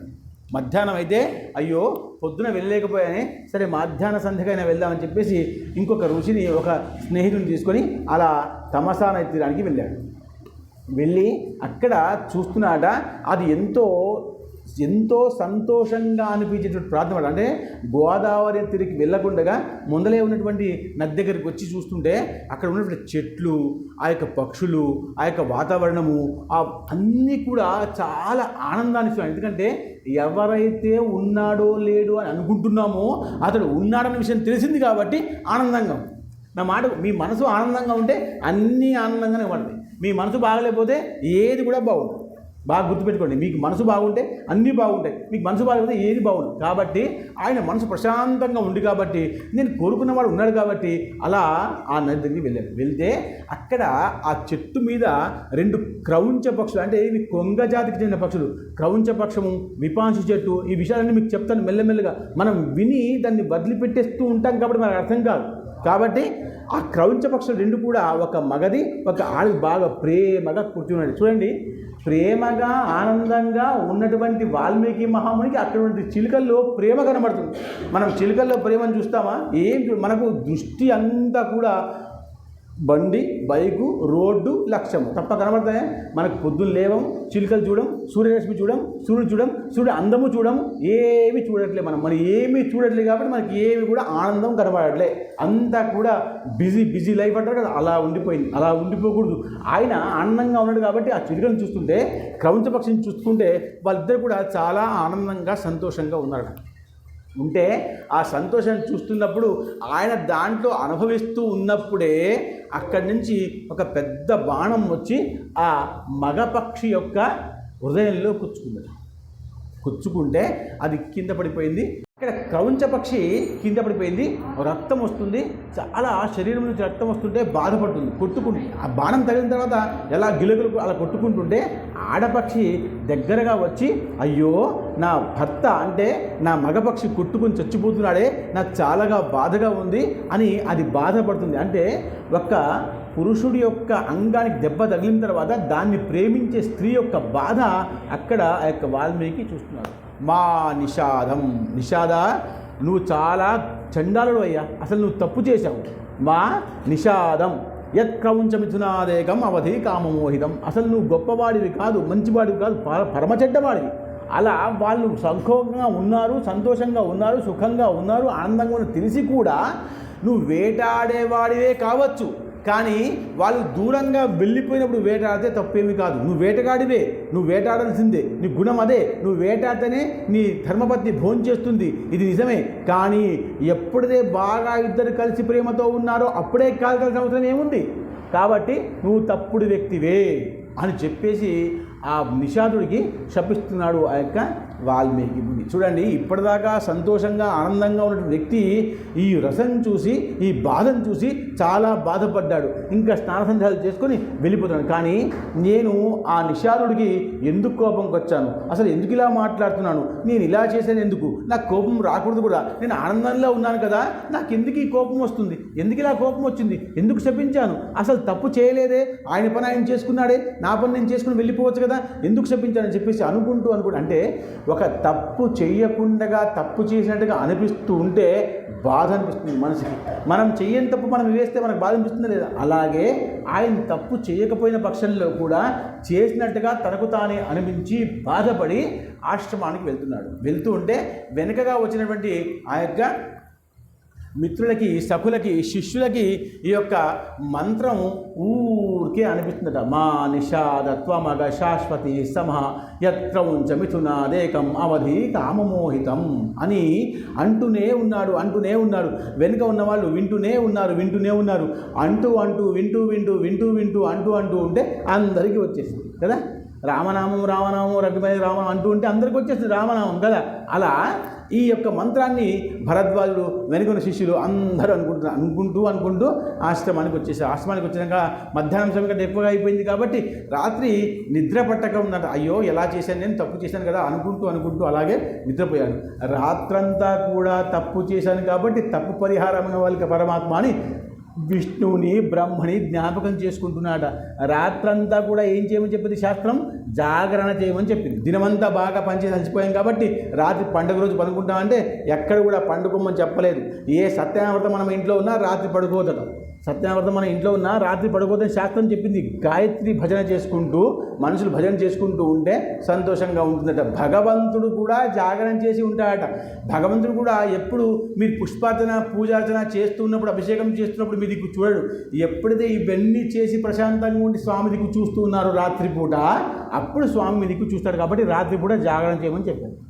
బాగా గుర్తుపెట్టుకోవాలి. అందుకని రాత్రి కూడా జాగరణ చేసి ఆ యొక్క పూజను పూర్తి చేయాలి పొద్దున్న లేచిన తర్వాత. అలా ఈయన నేను తప్పు చేశాను కాబట్టి పరమాత్మ నేను ఎలా దీంట్లోంచి బయటకు రావాలి అనుకుంటూ ఆ భగవంతుని జ్ఞాపకం చేసుకుంటుంటే నేను చేసిన తప్పు ప్రాయశ్చితం అవుతుందని ఆ యొక్క భగవంతుని జ్ఞాపకం చేస్తూ ఉంటే పొద్దున్న లేవగానే బ్రాహ్మీ ముహూర్తంలో బ్రహ్మ వచ్చాడు. ఆయన మీరు బాగా వినండి. స్వతహాగా వాల్మీకి దగ్గరికే నారదుడు వచ్చాడు, స్వతహాగా వాల్మీకి దగ్గరే బ్రహ్మ కూడా వచ్చాడు. బ్రహ్మను అనుష్ఠానం చేసుకుంటూ ఉంటే కొన్ని వేల సంవత్సరాలు అయిపోయిన పక్షంలో కూడా బ్రహ్మ ప్రత్యక్షం అవ్వడు. బ్రహ్మ ప్రత్యక్షం అవ్వడు. కానీ ఈయనలో మంచి తనం ఉంది కాబట్టి, మంచి గుణం ఉంది కాబట్టి, మంచి చేసే శక్తి ఉంది కాబట్టి, సామర్థ్యం ఉంది కాబట్టి, కవి కాబట్టి ఈయన దగ్గరికి స్వతహాగా బ్రహ్మే వచ్చాడు. వచ్చి అంటున్నాడు, ఏమిటయ్యా అలా బాధపడుతున్నావు అంటే, అప్పుడు ఆయన మళ్ళీ ఆయనకి మంచి ఆసనాన్ని పెట్టి కూర్చోబెట్టి కింద ఆయన కూర్చుండి దండం పెట్టి, బ్రహ్మదేవ ఎంత తప్పు జరిగిపోయింది, నేను స్నానానికి వెళ్ళాను, నాకు నారదుడు 2 మాటలు చెప్పాడు, ఎవరైనా గొప్పవాడు ఉన్నాడంటే ఉన్నాడని చెప్పాడు, సరే అనుకునే లోపు స్నానానికి వెళ్ళాను, అక్కడ క్రౌంచ పక్షి చనిపోయింది, నాకు చాలా బాధగా ఉంది, దాన్ని చూడలేకపోయాను, ఆ యొక్క నిషాదుడికి వేటగాడికి నేను శపించాను, నాకు చాలా బాధగా ఉంది అని నేను పోలేకపోయాను, రాత్రంతా మిమ్మల్ని జ్ఞాపకం చేసుకున్నాను, పొద్దున్న లేవగానే మీరు వచ్చారు, మీకు నమస్కారం అన్నాడు. అంటే తప్పు చేయడం ఒక వంతు అయితే, తప్పు అర్థం చేసుకోవడం 2వ వంతు, తప్పును ఒప్పుకోవడం 3వ వంతు. తప్పుకు ఒప్పుకున్న వాడికి శిక్ష చాలా తక్కువగా ఉంటుంది. మీరు పోలీస్ స్టేషన్లో చూడండి, కొడతారు, పర్సు దొంగతనం చేసేవా లేదా చేశానని ఒప్పుకోరా బాబు, 2 దెబ్బలు తక్కువ పడతాయని చెప్తాడండి. 2 దెబ్బలు తక్కువ పడాలి అంటే చేసిన ఒప్పుకో, చేసావు కాబట్టి ఒప్పుకోమంటాడు. ఈయన చేయలేదన్న కాలం కొడుతూనే ఉంటాడు. ఎందుకంటే చేశాడు, కనబడ్డాడు, దొరికిపోయాడు సీసీ కెమెరాలో, కానీ అబద్ధం మాట్లాడేంతవరకు దెబ్బ. అబద్ధం నుంచి నిజం దిక్కు రాగానే క్షమ నుంచి బయటకు రాగానే ముక్తి. వదిలిపెట్టేస్తాడు. పోలీసుడు కూడా ఏమంటాడు, నిజం ఒప్పుకున్నా ఓడిపోమంటాడు. అంటే ముక్తి కావాలి. మనకు కూడా ఏం కావాలడా, ముక్తి మోక్ష ఏచ మార్గ. మనకేం కావాలి అందరికీ? మనం ఏమంటాం, మనకు మోక్షం కావాలి మోక్షం అంటారు. ఎప్పుడు కూడా మనం మోక్షం కూడా కోరుకుంటాం. ధర్మార్థక మోక్షంలు రోజు అనుకుంటాం. మనం పొద్దున అనుకుంటాం, సంధ్య వస్తున్నప్పుడు నాకు ధర్మం ఉండాలి, మోక్షం ఉండాలి అనుకుంటూ ఉంటాం, రోజు అనుకుంటాం. కానీ మోక్షానికి పోవాలంటే మనిషి చనిపోవాలి. పోతామా? మనం చనిపో సిద్ధంగా ఉన్నామా? మోక్షం వెళ్ళమని ఇలాగే శరీరంతో వెళ్తామా? మన ఆత్మో, మన శరీరమో, మన కర్మో, మన జ్ఞాపకమో అక్కడి వరకు వెళ్తుంది. మనం శరీరంతో వెళ్తామా? వెళ్ళము. మృత్యు రావాలి. మృత్యు కోరుకుంటామా? ఏమైనా ఎవ్వరు కోరుకో. ఎంత అయితే అంత డబ్బులు ఖర్చు పెడతాం, కానీ మా ఆయన బ్రతికి ఉండాలి, నేను బ్రతికి ఉండాలి, మా వాళ్ళు బ్రతికి ఉండాలి. మోక్షం పోవడం అంత సహసం కాదు. బ్రతికి ఉండడం ఒక రకంగా ఇంకా సునాయాసమేమో, మరణం చాలా కష్టం. మరణం అంత చాలా కష్టం. అందుకనే అనాయాసైన మరణం వినా ధైర్యేన జీవనం దేహిమే తవ సాన్నిధ్యం దేహిమే పరమాత్మ అని ఎప్పుడు కూడా పరమాత్మ మనం చెప్తూ ఉండాలి. పరమాత్మ నాకు మంచి మృత్యు రావాలి, నేను ఎప్పుడు కూడా అందరూ కూడా ప్రేమించబడాలి, నన్ను చూసి ఎవరు జాలి పడకూడదు, నేను అలా పడుకొని ఉంటే అయ్యో పాపం ఎలా ఉండేవాడు ఇలా అయిపోయాడే అని జాలి పడకంటే ముందే నన్ను మోక్షానికి తీసుకెళ్ళి పరమాత్మ అని చెప్పాలి. ఎప్పుడు దర్శనం చేసుకొని వెళ్తూ మెట్ల మీద కూర్చున్నప్పుడు ఈ మంత్రం చెప్పుకొని వెళ్ళాలి. అనాయాసన మరణం వినా ధైర్యేన జీవనం దేహిమే తవ సాన్నిధ్యం దేహిమే పరమేశ్వర. కాబట్టి నన్ను చూసి ఎవరు జాలిపడకూడదు. ఇలా ఉన్నటువంటి విషయాన్ని నువ్వు కనుక్కొని ఆ యొక్క క్రౌంచపక్షికి బాధపడ్డావే, అప్పుడు ఆ మంత్రాన్ని అనిపించింది నేనే. బాగా గుర్తుపెట్టుకోండి, నేనే. ఎవరిని? స్వతహాగా బ్రహ్మని నేనే చేయిస్తాను. ఏం చేసినా నేనే. సృష్టికర్త ఎవరు? నేను కాదా? ఏమయ్యా వాల్మీకి అజ్ఞానిగా మాట్లాడతావు, సృష్టికర్త నేను కాదా? అతనికి చావు ఎప్పుడు రావాలో, మృత్యు ఎప్పుడు రావాలో, ఎవరి ముందర రావాలో, ఎవరి ద్వారా రావాలో, నీ మృత్యు వల్ల నీకేం జ్ఞానం వస్తుందో, ఎవరికి కొందరికి మృత్యు వల్ల జ్ఞానం వస్తుంది. ఇంట్లో పెద్దవాడు పోతే చాలా అప్పటిదాకా మనం గొడవలు చేసుకుంటూ ఉంటాం, కానీ పోయిన తర్వాత బాధ అనిపిస్తుంది. భార్య ఇంట్లోంచి వెళ్ళిపోయిన తర్వాత చాలామందికి సమస్యలు వస్తాయి. ఒక్కొక్కరికి ఒక్కో సమస్య. వ్యక్తి ఉన్నంతకాలం వాళ్ళ విషయం తెలియదు, కానీ వ్యక్తి వెళ్ళిపోయిన తర్వాత అతని గురించి పూర్తిగా అర్థమయ్యి చాలా బాధపడతాం. అలాగా ఆ క్రౌంచ పక్షి నీ ముందర చనిపోతే నువ్వు గొప్ప శ్లోకం రాస్తావు నేనే అనిపించి ఆ యొక్క వేటగాడితో నేనే చంపించాను. చూడండి ఎంత బాగా చెప్తున్నాడు. కాబట్టి నువ్వు భయపడకు, నువ్వు బాధపడకు. నీకు అప్పుడు ఏం శ్లోకం వచ్చిందో ఆ శ్లోకం నాకు ఇప్పుడు చెప్పు. ఆ శ్లోకం నువ్వు కనుక్కున్నావా, నువ్వు రాసుకున్నావా, నువ్వు అనుకున్నావా? లేదు. అప్పుడు పక్షి చనిపోయింది కాబట్టి అప్పటికప్పుడే నువ్వు అనుకున్నావు. మా నిషాదం త్వమగమ శాశ్వతి సమహ. నువ్వు విను ఒకసారి, నీ మంత్రం నువ్వు ఒకసారి విను. శాశ్వతి సమహ, శాశ్వతంగా ఎప్పుడు కూడా నాకు లాభం జరగదు అన్నావు. అలాగే జరగదు కూడా. ఎవరికి? వేటగాడికి. ఏ వేటగాడికి? ఏ వేటగాడితే సంతోషంగా ఉన్నటువంటి పక్షులను చంపుతాడో, అంటే సంతోషంలో నిమగ్నమే ఉన్న వాళ్ళని కావాలని చంపుతారో వాళ్ళకి మోక్షం దొరకదు. కాబట్టి అప్పుడు సింధూర్ ఆపరేషన్ అయింది కదా, అప్పుడు వాళ్ళు కావాలి అందరు చంపేశారు కాబట్టి మన వాళ్ళు యుద్ధం చేస్తే అందరూ చనిపోయారు. తెలుసా మీకు సింధూర్ ఆపరేషన్ ఎలా జరిగిందో? వాళ్ళు మనకు కావాలని చంపుకుంటూ అపహాస్యం చేసుకుంటూ నవ్వుకుంటూ చంపారు. ఇక్కడి నుంచి వారు పోయింది, అందరూ చనిపోయారు. అందుకనే అలాంటివి చేయకూడదు. అలా నీకు మంత్రం వచ్చింది కాబట్టి నువ్వు గొప్ప శ్లోకం అనుకున్నావయ్యా. త్వమగమ శాశ్వతి సమ యత్క్రౌంచ మిథునాదేకం అవధి కామమోహితం. కామము అంటే ఏమిటట? కామము అంటే కోరిక. మనం సరస్వతి మాత గురించి ఏమంటాం? కామరూపిణి అంటే ఎప్పటికప్పుడు ఏ వరం కావాలని ఇచ్చే శక్తి సామర్థ్యము బ్రహ్మ నేనే స్వతహాగా నీకు చెప్తున్నాను. కాబట్టి నీకు ఈ శ్లోకము రామాయణం రాయడానికి నారద మహాముని గారు చెప్పారో కోన్మస్మిన్ సాంప్రదంలోకి ఆ యొక్క మంత్రానికి ఈ శ్లోకానికి కలిపితే నీకు ఒక పెద్ద రామాయణం అవుతుందయ్యా. ఈ రామాయణం లోక కళ్యాణం కోసం ఉంటుందయ్యా, రాయి అన్నాడు. ఇంత కథ జరిగితే తప్ప ఆయనకి జ్ఞానం రాలేదు అమ్మా. అంతా బ్రహ్మే చేస్తాడు. బ్రహ్మ భార్య సరస్వతి, ఆమె దగ్గర ఏముంటుంది? వీణ. కాబట్టి వీణ ఉన్న వాళ్ళు జ్ఞానం చెప్తే సర్వం జ్ఞానం మనకు వస్తుంది. ఆ సర్వజ్ఞానం మనకు రావాలంటే ఆ వీణావా. అందుకనే సరస్వతి మాతను పట్టుకోవాలి, నాగుని పట్టుకోవాలి, హనుమంతుని పట్టుకోవాలి. వీళ్ళందరూ సంగీతం ఎప్పుడు కూడా హనుమంతుడు ఎప్పుడు దోషంలో ఉంటాడో ఇలా శృతులు వాయిస్తుంటాడు, రామ రామ రామ రామ అంటూ ఉంటాడు. మీకు కావాలని గమనించండి. కాబట్టి ఈ యొక్క విషయాన్ని అనుకొని బ్రహ్మదేవుడికి నమస్కరించాడు. బ్రహ్మదేవుడు వచ్చి కలవడమే గొప్ప విషయం, అవునా? ఆయనే స్వతహాగా వచ్చి కలిశాడు. కలిస్తే ఇంకా నువ్వు ఈ శ్లోకాన్ని పట్టుకొని నారదవారు ఏం చెప్పారో దాన్ని పట్టుకొని నువ్వు రామాయణం రాస్తే ఇది గొప్ప మహాకావ్యం అవుతుందయ్యా, రాయి అని చెప్తే సరే అన్నాడు. బ్రహ్మకు నమస్కారం చేసి బ్రహ్మ వెళ్ళిపోయాడు. ఇంకా పొద్దున్న లేవగానే రామాయణం రాయాలి. ఎలా రాయాలి అంటే నారదుడు ఎంత చెప్పాడో అంతకంటే ఎక్కువగా రాయాలి. ఆయన కొంచెం సేపు చెప్పేసి వెళ్ళిపోయాడు. మనం కొంచెం సేపు చెప్పేసి మనకు అర్థమవుతుందా? కొంచెం చెప్పిన దాన్ని అవుననుకొని, అంటే రాముడు అంతరంగంలో మాట్లాడిన విషయాన్ని కూడా సీతామాతతో ఎలా మాట్లాడిన విషయం కూడా ఈయనకి జ్ఞాపకం. అందుకనే స్వప్నావస్థ, సుషుప్తావస్థ, జాగృతావస్థ, సర్వావస్థాన్ వివర్జిత, తుర్యం అవస్థ, ఈ అవస్థలు ఉంటాయి.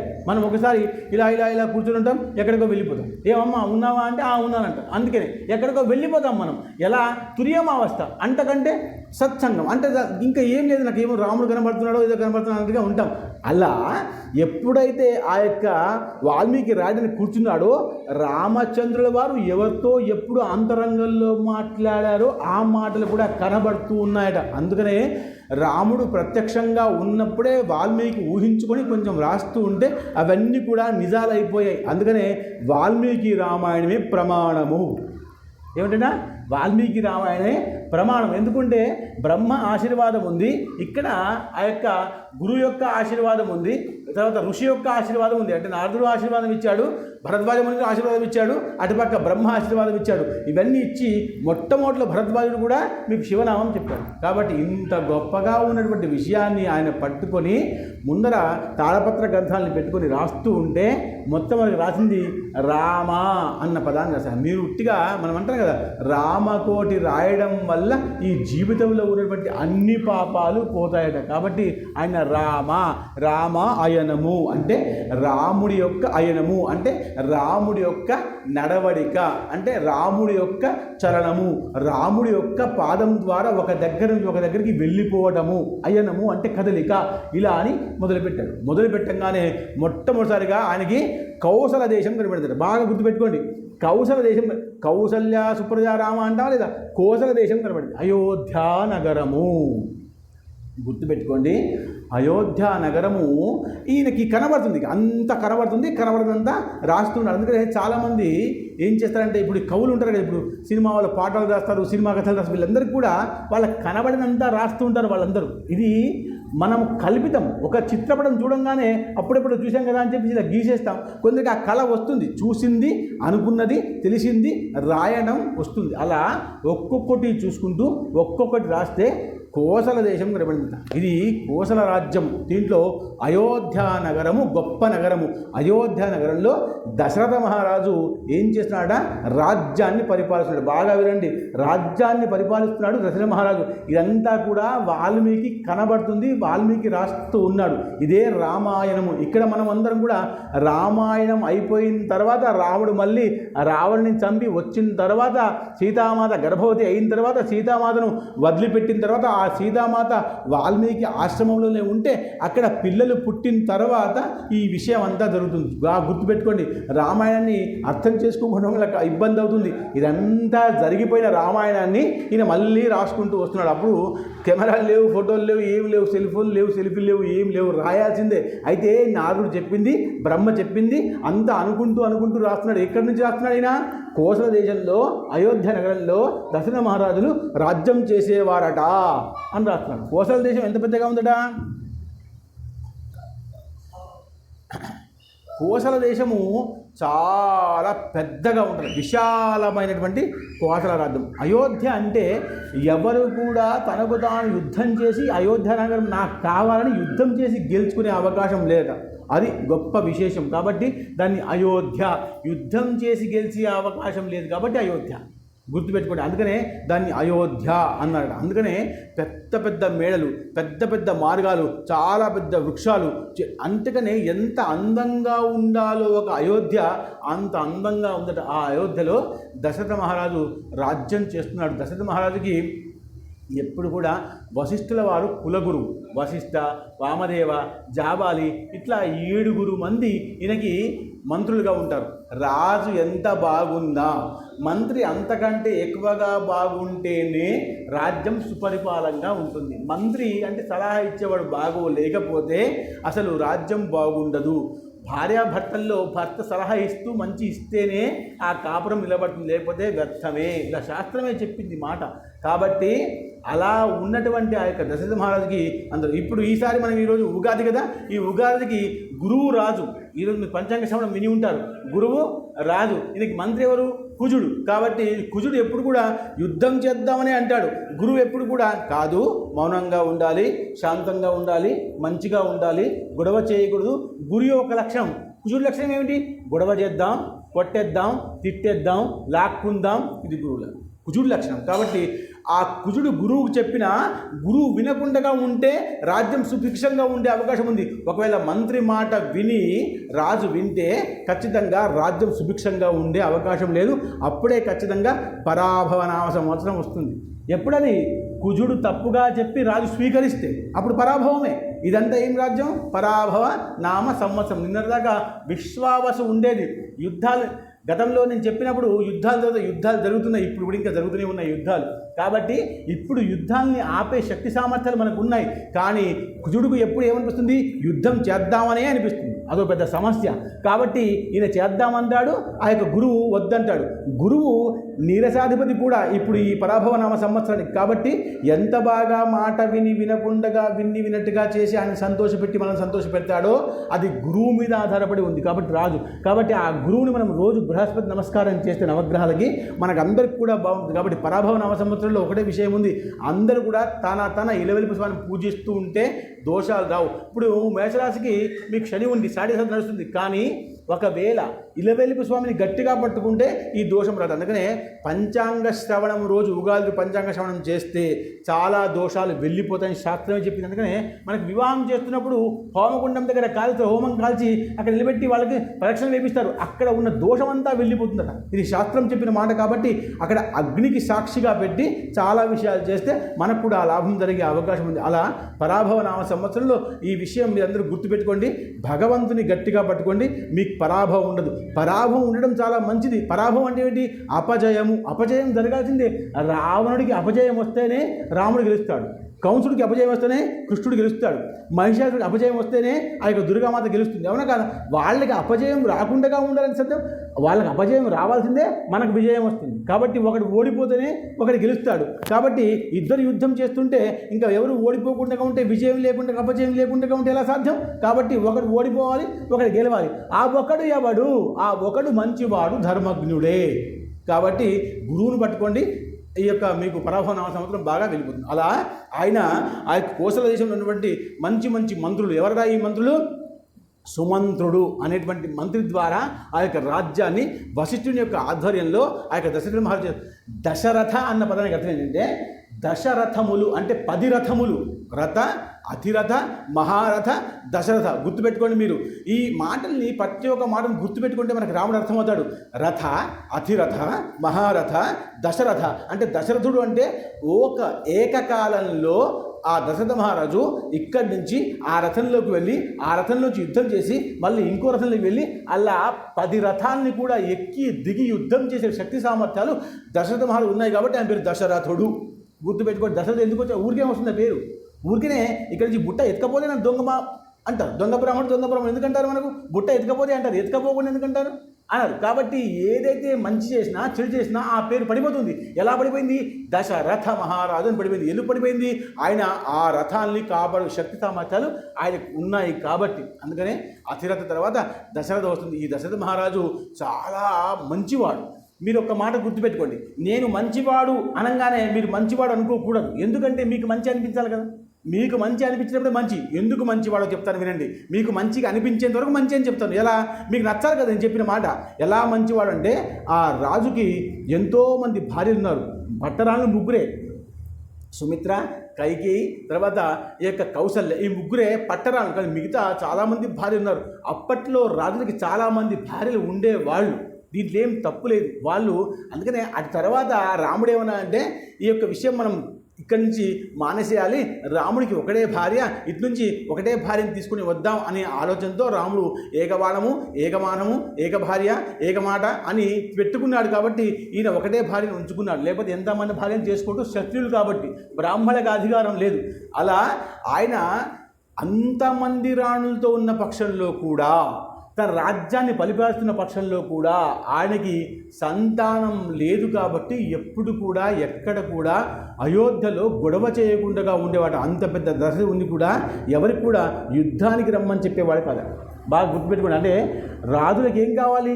ఆ రాజ్యం కావాలి, ఆ రాజ్యం కావాలి, ఈ రాజ్యము కావాలి. కానీ దశరథుడికి ఆ విషయం లేదా. నాకు ఎంత ఉందో దాంట్లో నేను తృప్తిగా ఉందా అని చెప్పేసి శపథం చేసుకొని అలా సుఖంగా ఉండేవాడట. సుఖంగా ఉన్న పక్షంలో కూడా ఆయన కొంతకాలం తర్వాత మెల్లగా మెల్లగా వయసు అయిపోతుంది.